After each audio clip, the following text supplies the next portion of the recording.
Tem algo em One Piece que me chama muita atenção logo de cara. Eu acho que é esse exagero estético que parece funcionar em pouquíssimos exemplos de adaptações de animes pro cinema ou, no caso aqui, pra TV. One Piece não tem vergonha do material base, não tem nenhuma vergonha. Pelo contrário, faz um louvor a tudo que foi até agora, para continuar sendo muito bem num outro espaço, numa outra mídia, numa outra forma de contar a história. A recompensa por essa série está alta. Luffy sorri e com certeza também comemora. Mas tem um porém.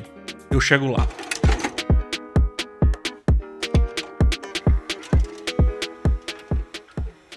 Um jovem pirata sonha em formar uma tripulação, navegar todos os mares e ir em uma busca arriscada pelo tesouro lendário One Piece. Essa é a adaptação live action da Netflix que dá vida ao mangá mais vendido da história do Japão e um dos animes mais famosos de todos os tempos. A série é adaptada por Steven Maeda e Matt Owens, com um elenco novato, mas muito bem escolhido em estética e em essência. Tá aí, a adaptação faz um ótimo trabalho em capturar o que o anime e o mangá tem de especial. É essa sensação de grandeza, essa sensação de alguma maneira sempre super-heróica, de que o personagem principal é realmente incrível e sem limites, sobre vários pontos de vista, sobre vários aspectos. A fotografia, inclusive, faz com que pareça que os braços de Ruffy realmente estiquem, e isso nem sempre precisou, nesse caso aqui, de efeitos especiais, e sim de uma lente macro, de muita criatividade, fazendo com que esse Ruffy realmente pareça infinito.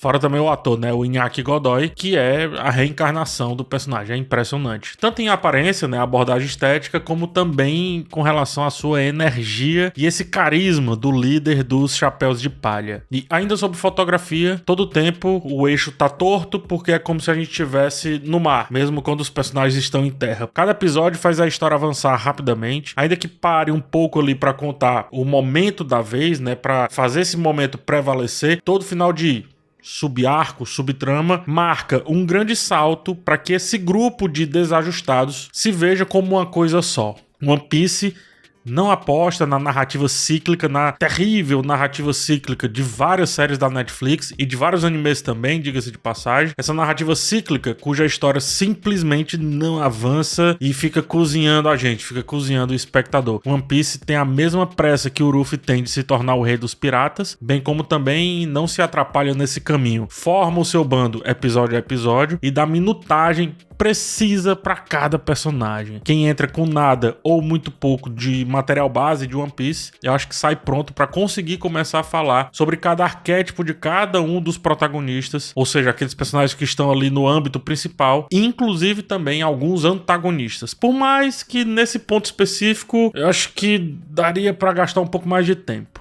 Os flashbacks têm um papel muito importante, sobretudo por serem diferentes dos que a gente vê em situações parecidas, né, adaptações parecidas. Em vez de apenas preencher lacunas da história principal, mais uma vez cozinhando a gente, aqui não. Aqui eles são fundamentais para a gente entender o momento de cada personagem no tempo presente da história principal. Por exemplo, o Zoro é um personagem mais calado, mais reservado, mais raivoso, mas depois de vermos o seu flashback, de onde vem esses sentimentos, fica impossível não querer encaixar as personalidades dos demais personagens em suas vindouras histórias, né? Ou melhor, na exploração das suas vindouras histórias. É muito interessante perceber como, beleza, então por que a Nami é assim? Já quero um flashback dela, já quero entender isso. E vem na hora certa. Os flashbacks misturam o que eles queriam quando eram mais jovens com o que eles estão fazendo agora. Cria-se, portanto, um tipo de conflito interno que baseia todas as decisões daquele ser em específico, nesse caso aqui o Zoro,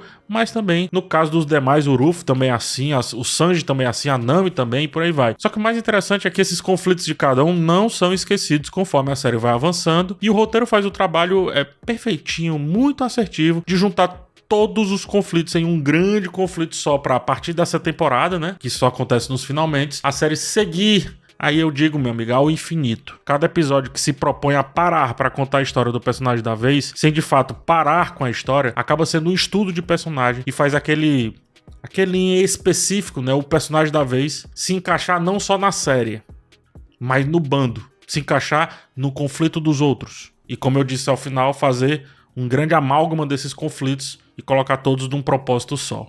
Entendemos, portanto, porque eles se completam.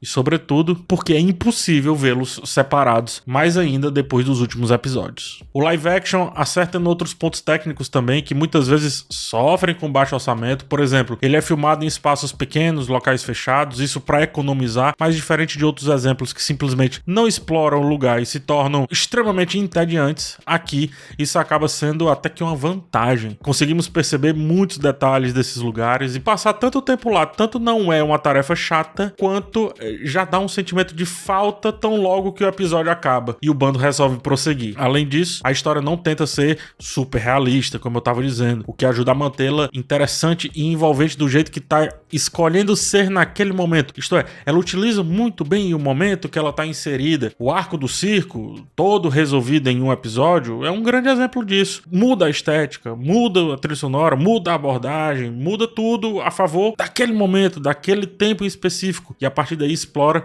cada pedacinho. A cada cena, a gente descobre o modus operandi do vilão, do antagonista, enfim, mas também de situações geradas a partir dessa vilania, como, por exemplo, nesse caso do circo, a plateia, a cidade amordaçada, a ideia do vilão que quer a atenção acima de tudo e por aí vai. A mesma coisa aplicamos quando a gente conhece lá o cozinheiro, né, o Sanji. Enfim, são vários os exemplos desse localzinho que a série fica e diz, tá, daqui eu vou conseguir tirar o máximo possível. E consegue, muitas vezes. Acho que só um arco em específico eu acho bastante repetitivo e não sai do lugar comum, que é da Marinha.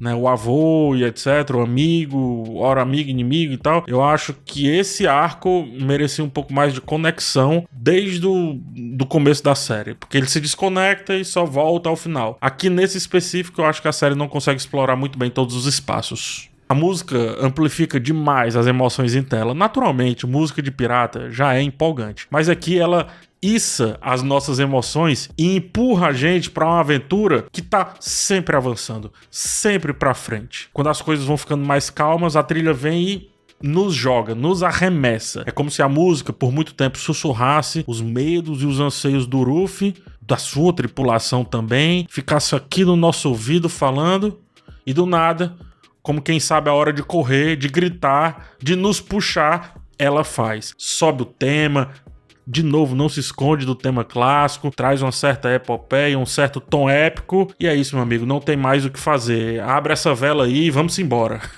Muitas vezes a caricatura que a série constrói e esse universo que ela desenha me remetia ao filme A Fantástica Fábrica de Chocolates, e também como ela usa a trilha. Só que, ao final, a cor, a saturação ao ar livre é o que mais me trouxe esse sentimento. A cor é usada de forma brilhante no sentido de brilho mesmo, de saturação, especialmente no último episódio, quando ajuda a trazer vida e intensidade àquele cenário. Isso, junto com os monólogos de Ruffy, torna impossível não terminar pra cima, não se emocionar em momentos-chave da história. Cor, vivacidade, brilhantismo, tudo isso combina perfeitamente com a empolgação do nosso protagonista, com a essência, com o que de fato é o Ruffy. E tudo isso transborda para a estética, porque o Ruffy é esse cara. Ele é força motriz o tempo inteiro. Ele diz o que devemos pensar sobre a aventura da vez do jeito mais óbvio possível. A gente precisa nos sentir vingativos? Ele pede. A gente precisa nos empolgar? Ele grita. A gente precisa se apegar ao time que está sendo formado? Ele dá o monólogo de que viver aquilo dali precisa também ser visto por nós como a gente vivendo. Ele falta falar pra tela, ele falta quebrar a quarta parede. Ruffy, inclusive, muito interessante isso também, é arquétipo e desconstrução do arquétipo ao mesmo tempo. É o herói cuja capa, nesse caso o mar, é também a sua criptonita. Ruffy é um personagem que cativa desde o começo, desde as primeiras cenas. Ele é cheio de energia, mas também tem um tipo de sabedoria simples que o torna irresistível. É esse equilíbrio que faz dele um personagem tão forte que, assim como todos os outros elementos, sempre tá movendo essa história adiante. Sempre. Se Ruffy movimenta, Nami traz profundidade. Os temas que mais conseguem ser bem explorados descendem diretamente dela. Não à toa, é sua problemática que guia o ato final da temporada. Ela é o peso conflituoso para um jovem que não aceita que a verdade que ele viu é uma mentira. Não aceita que a sua teimosia quase tola, quase inocente, seja desperdiçada em decisões que não fazem sentido com as ações mais íntimas daquela nova amizade que ele estava fazendo. Tudo isso dito, um porém. Ainda que o subarco aí proposto por Nami traga aprofundamento em temas cruciais para vermos finalmente esses times se unir em torno de um propósito, a série peca em ficar muitas vezes boiando na superfície de um mar de possibilidades para ter um ou mais assuntos sendo explorados sob diversos pontos de vista. A ideia dos antagonistas acabam sempre caindo no mesmo vórtice de discussões e soluções. Pilham,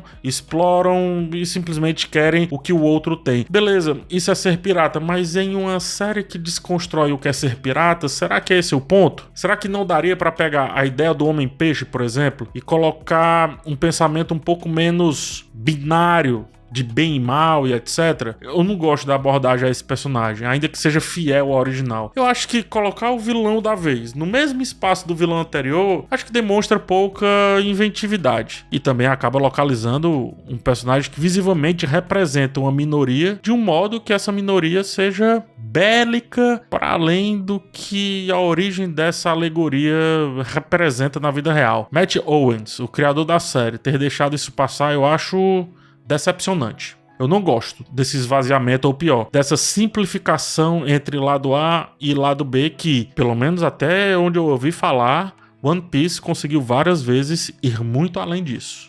É até estranho observar isso em uma série onde um dos grandes predicados dela, ou seja, um dos grandes elogios a serem feitos por ela, para ela, melhor dizendo, é notavelmente abordar o problema do embranquecimento que tem seguido muitas outras adaptações de anime. Ela opta por um elenco diversificado, um elenco que transforma a produção em algo verdadeiramente global, mas ao mesmo tempo ela também não sabe muito o que fazer com isso. Pelo menos não por enquanto, tá? Não por enquanto. Essa escolha não apenas respeita o mosaico cultural do material de origem, que tanto é japonês, mas também se faz a partir de histórias de piratas que nunca fizeram tanto sucesso assim por lá, como também ela representa perfeitamente uma essência ali desse anime que explora um mundo. Então não tem como explorar um mundo sendo todo mundo igual. One Piece vai, perfeitamente nisso. Dos temas trabalhados, o que mais se aprofunda é o da amizade, inclusive. Sobretudo quando ele passa pela busca pelo propósito. O propósito de Ruffy passa por vários pontos. E como ele não pode seguir sozinho, coloca então a sua busca pela amizade em um patamar tão interessante que instiga todo mundo ali a entrar na jornada com ele. Nessa realidade que a gente vive, né, de interconexão cultural, de hiperculturalidade, talvez One Piece sirva como um modelo para como as futuras adaptações podem tanto respeitar a sua origem, quanto também mostrar que a amizade ela não vai apenas para os iguais. Ela consegue assim falar com uma audiência global, que vai além dos Estados Unidos, além de Japão, além de Europa, vai para tudo, se conecta facilmente com tudo.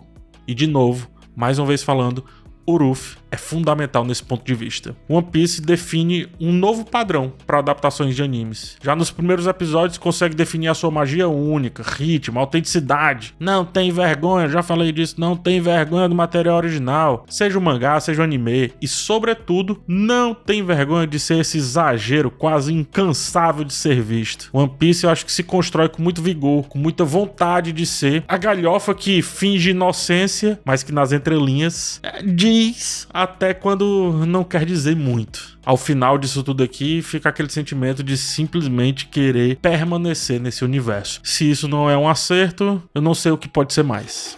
E é isso, gente. Muito obrigado por ter chegado até o final do vídeo. Se inscreve aqui no canal, deixa o like. Na descrição tem link pro meu livro, tá? Segundo livro, pré-venda, e também tem link pro primeiro livro. phsantos.com, dá uma olhada lá e corre porque tá preço promocional. A gente se vê numa próxima oportunidade. Um forte abraço em vocês e tchau.